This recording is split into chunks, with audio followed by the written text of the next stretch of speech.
G'day folks, and welcome to this review of For Blau, Army Group South, June to December 1942. This is a design by Greg Blanchett, and it was published by Compass Games back in around 2015. The best way to describe this is as a manageable monster. It has a huge footprint, but there are 6 smaller one map or smaller scenarios and 3 larger scenarios. So you get 9 scenarios in this box. It is, as a monster game, it's relatively expensive. Over in Australia it costs about 220 Australian dollars. Over in America it is about 100, I think recommended retail is about 120 to 140 US dollars. So yeah, it's a relatively expensive game, but you get a lot in this box. Plenty of counter sheets, plenty of counters. Map scale is 6.5 miles, about 10 kilometers to a hex, and each turn in this game represents 3 days of campaigning. You've got 980 counters of half-inch size. You've got 3 22 by 34 inch maps and 2 smaller maps that attach to that to create, as I said, this massive footprint. And the full campaign. So as I said, you've got 6 smaller scenarios covering various events and episodes in this history in late 1942, and you've got 3 larger campaigns. You've got the Caucasus campaign down in the south. We just focus on that southern drive. You have the full For Blau campaign, which I've just finished playing, where you start on the eastern front and the Axis forces drive the Germans down to the Caucasus, and they drive on Stalingrad. It features all of those historical events. And then you have another large campaign, which is the early historical July campaign, focusing just on sort of the northern Caucasus region. So before the campaign drives into the south, it's just a 10-turn, pretty big footprint campaign just for that opening drive. And 6 smaller campaign scenarios, as I said: attack the 1st Panzer Army, drive to Voronezh, clearing the Don Bend, and 3 other smaller ones. So, as I said, a manageable monster. The rulebook is only about, it's 32 pages long, but the rules are only 19 pages, and in fact, taking away the front page and the contents, you've only really got 16 pages of rules. They are pretty clear. They are well written. I think there are some points that could be clarified, but there is a pretty good FAQ and errata. So the FAQ, this is the FAQ and errata. There's only really about 1 page of errata. It's all very minor things. And then there is about a 10-page FAQ section, which addresses some of those issues. I had a couple of sticky points, just things I misinterpreted or got wrong. So it's worth checking out the Consim World forums as well. My feeling about this is very positive. I think Greg is a first-time designer. I think this is his first design, and it's a wonderful game design. It is, for those of you who love monster games but shy away from complexity, this is brilliant. I've come from playing GMT's East Front series, which is very heavy, making a lot of mistakes, and then you come to For Blau, and it's really, well, apart from the errors I made, it was pretty easy to digest the rules. You get a sense of gameplay pretty quickly. There's a lot you really need to keep in mind. I had my little cheat sheet with me throughout. Helpful to take notes as you go. But even so, you're playing this big, vast, up to 60 turn campaign with a relatively light rules overhead. Despite the 16, 17 pages of rules, I'd probably describe it as a medium complexity game. And I want to talk about some of the decisions that you make along the way. So the sequence of play is pretty straightforward. You have 4 main steps: a preparation phase where you go through weather, air allocation, supply, maintenance, and reinforcements replacements. You then have an Axis player turn where they do movement and combat, and then a Soviet player turn where they do they have a command phase, a construction phase, movement phase, and combat phase. It's pretty much the same. And then you have an end turn phase where you clear things up. Okay, so let me run through these. Weather is pretty straightforward. You've got various weather conditions: clear, mud, which can affect movement and terrain costs. You've got mountain snow, which affects mountains. You've got freeze, which can affect attrition and some terrain costs as well. You then go to the air allocation phase, and your game turn will dictate how many air points you get. Now, in my discussions on GMT's East Front series, I spoke a lot about the complexity of the air phase there and how I wished it was a simpler air system. The air system in Blau is perfect.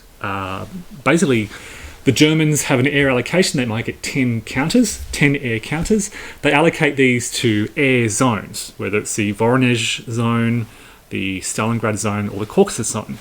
Right? So you might send 3 air in the middle, 4 air down the south, and things like that.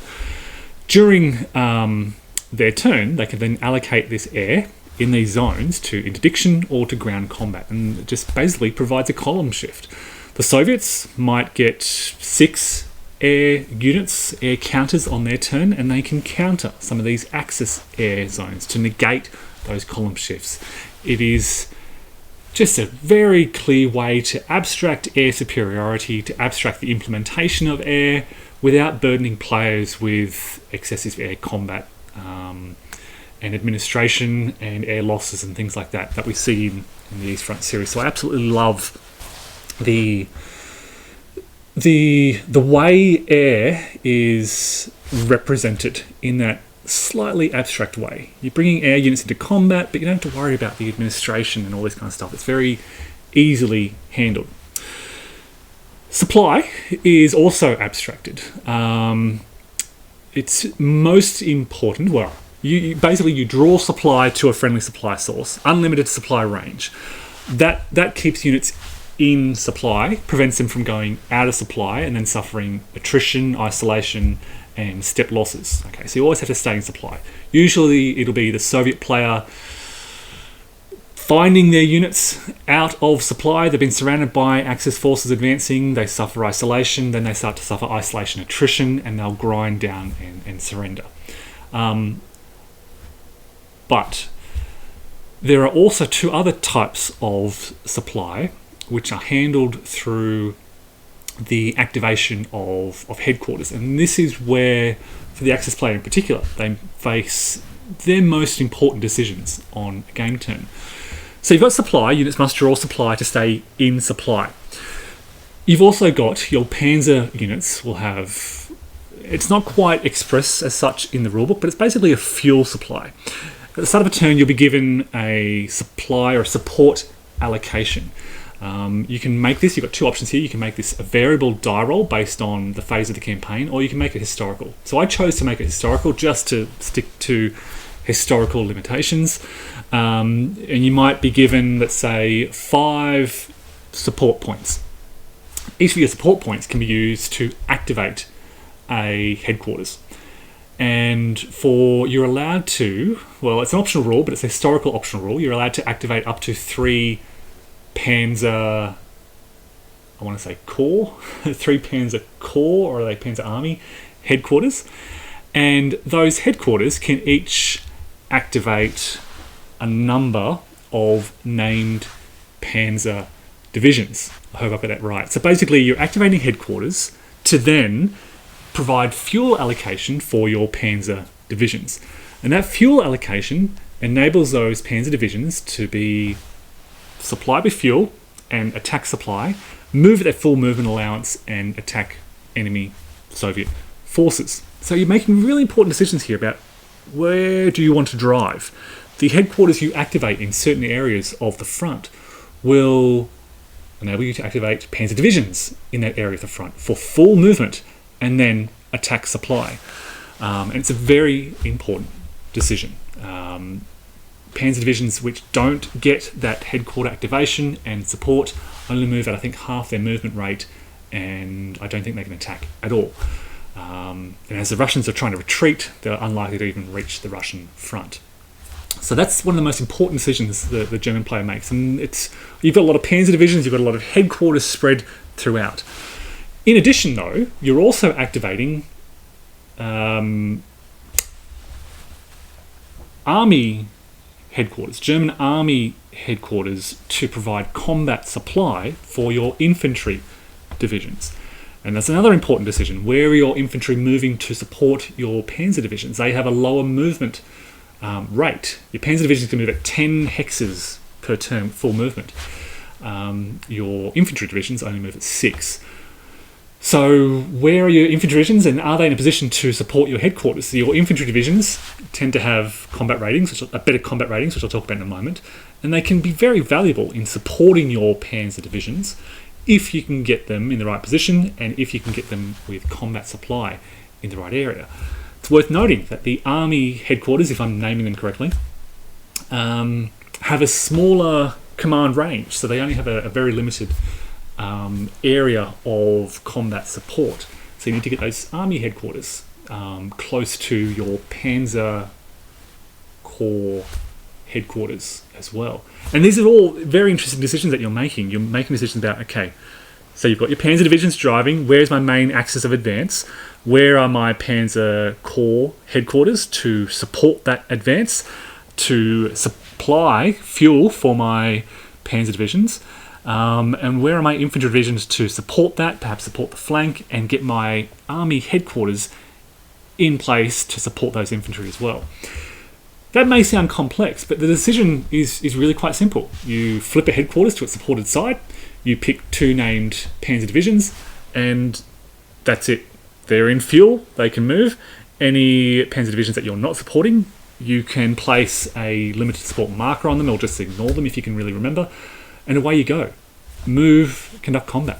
So it's again, another fascinating way to abstract supply in a way that is very easy to digest and implement, and it focuses then your attention not on necessarily the administration of supply, not on supply lines and trains and rail networks and supply points. You're just focusing on where do I want to drive and what's most important for my advance, and very focuses your attention on the nitty-gritty details of what panzer divisions do I want to advance, who are the most powerful, who is in the best position to hurt the Soviets, and okay, I'll activate these named panzer divisions from this headquarters.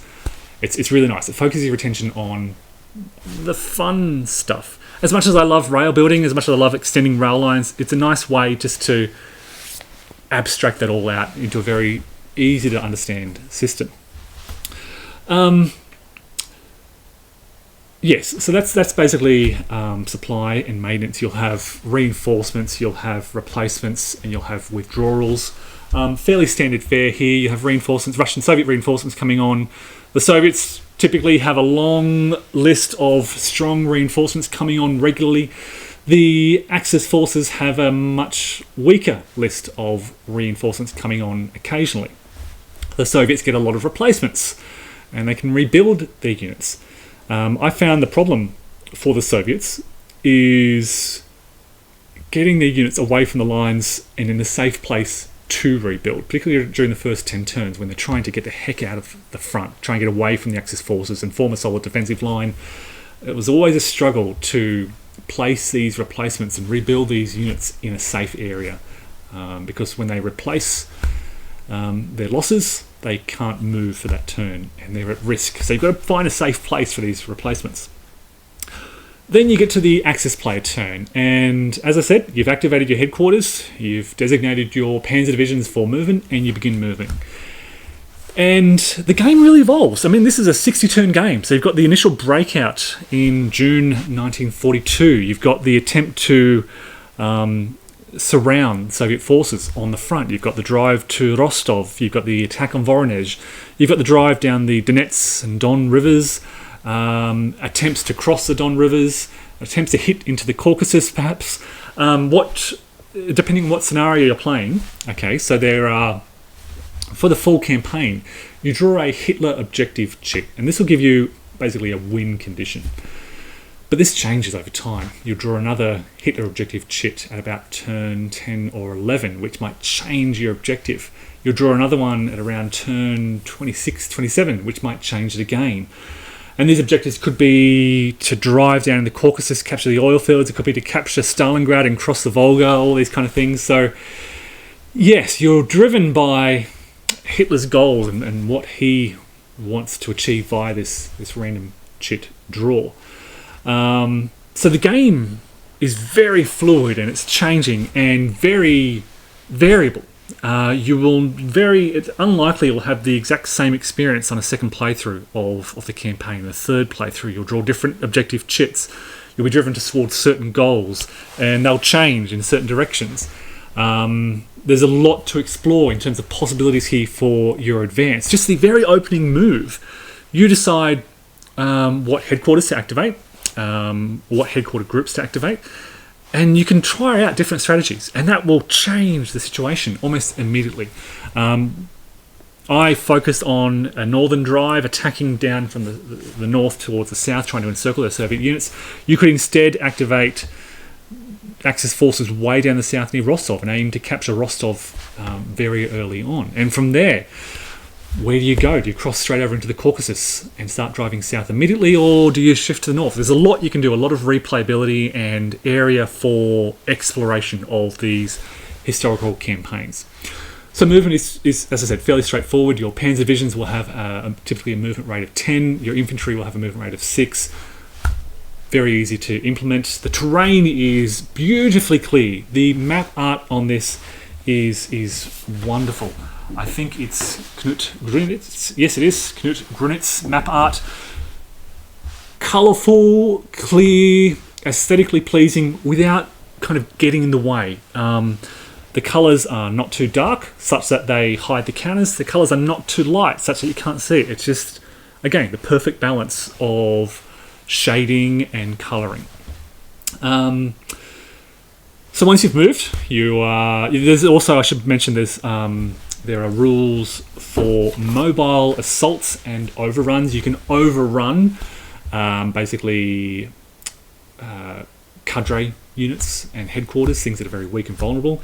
You can attempt a mobile assault against units that with a single unit, basically. A single unit can conduct a mobile assault of enemy positions, and you roll on a table to determine success. Typically, that will force the enemy unit to retreat, and the attacker gets to decide where the enemy retreats to. So it's kind of almost like an overrun, but typically forcing a defender retreat, and you decide where they retreat to, so you can continue your movement along that path. So think of it like an overrun, but it's called a mobile assault. There are, of course, zones of control. It costs an additional 2 movement points to leave an enemy zone of control, and that's a very important rule, because as the Russians are trying to retreat, the Germans just need to lock them in a zone of control, and it then costs the Russians an extra movement point, 2 extra movement points to get away from that hex. And most of their infantry only have movement rates of 6, so their first move will typically be half their movement, 1, 2, 3 to get out the hex, and then they only get an additional 3 hexes of movement. A lot of clear terrain in that sort of area between Rostov and Voronezh. Pockets of hilly, rough, wooded terrain which can slow down both the Axis and the Soviet retreat. Then you get to combat, and again, a very beautifully simple combat system with enough just little detail to give you some interesting decisions to make. The defining feature of combat in this game is the use of combat ratings and variable combat strengths. So your units will have a rating, A, B or C on them. Most units have an A, B or C rating. A lot of the Soviet infantry divisions have numerical ratings, that's their fixed strength. But all the German panzer divisions and infantry divisions have this variable combat rating, usually an A or a B for the Axis forces. When these units are first engaged in combat, you draw a variable combat strength chit. And this could give them a strength, let's say it's an A-rated unit. It could be a strength from the low point of 8, so it's a weak unit, or a high point of 14. So you don't quite know what you're attacking with, and you don't know the strength of the forces you're attacking. If you're attacking a Soviet tank corps with a rating of B, they draw a chit, they might have a strength of just 4, they might have a strength of up to 8.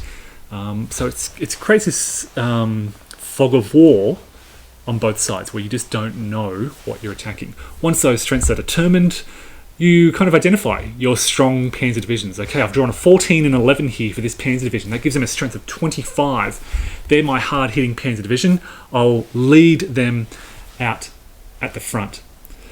They'll be leading the charge. Okay, this other panzer division, they've drawn a strength of 8 and 9. Okay, I might use them to quickly drive and support the flanks, cover some bridges, not necessarily engage in heavy combat against strong Soviet forces. And that's basically it. So when you engage in combat, it's a combat odds ratio definition. There are various factors that provide column shifts like rivers, terrain, air units, combined arms.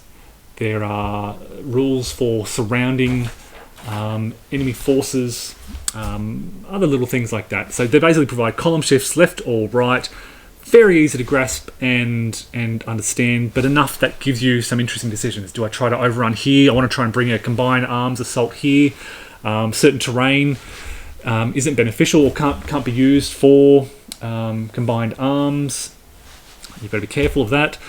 The Soviets have fortified areas as well, which are particularly important in the opening turns of the campaign, and that provides some defensive benefits as well. You work out the column, you roll a die, and you conduct step losses and retreats, which are all very easy to understand. You then get to the Soviet play turn. It's very similar, but they have a command phase, and this is where, particularly in the opening 10 turns, they will attempt to roll to activate or commit their headquarters. If they can't do that, their units along the front are effectively frozen. So what the Soviets are trying to do is wake up all their units, and what the Germans are trying to do is keep all their units asleep, keep all the Soviet units asleep so they can surround them. That was one of the aspects of the rulebook that I didn't initially grasp, the order of when does a unit become committed and when do they roll for commitment. There are Soviet reserve armies as well, and they also roll for commitment during that phase as well, based on the turn they begin to wake up.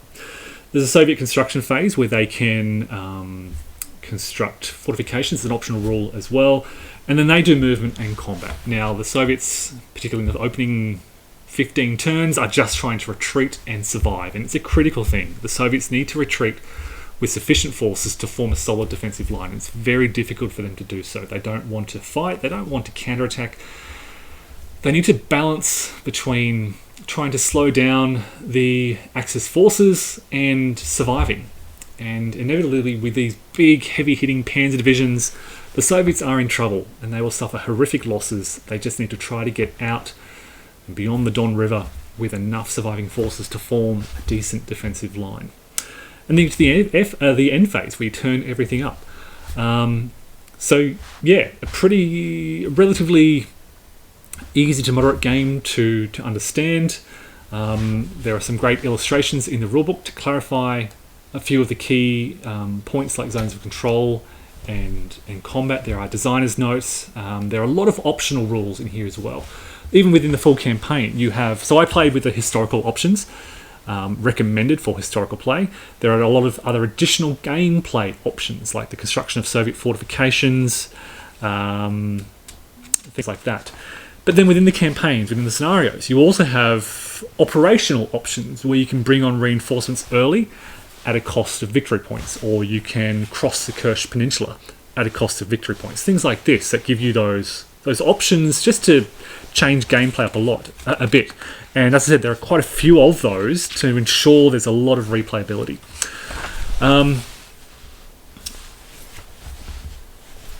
So to try to bring all this together, yes, easy to grasp. A few little hiccups in the rules that I was uncertain about, which meant that I played a few things wrong on my first playthrough. I restarted, still played a few things wrong on the second playthrough. But by and large, this feels like a monster game. You're covering vast expanses of this region around Rostov, Voronezh, Stalingrad, the Caucasus. But it's all quite, again, you're focused on principally on movement and combat, the core elements of wargaming. Really, you're not distracted by supply, you're not distracted by rail or thousands of modifiers or limitations on movement or any of this kind of stuff. It's just, here you go. And in my limited experience thus far, it has played through close to the historical progression of events. Again, there's a lot you can do to change this, but you have the setting here to really replay through the events of June to December 1942 in a very manageable system.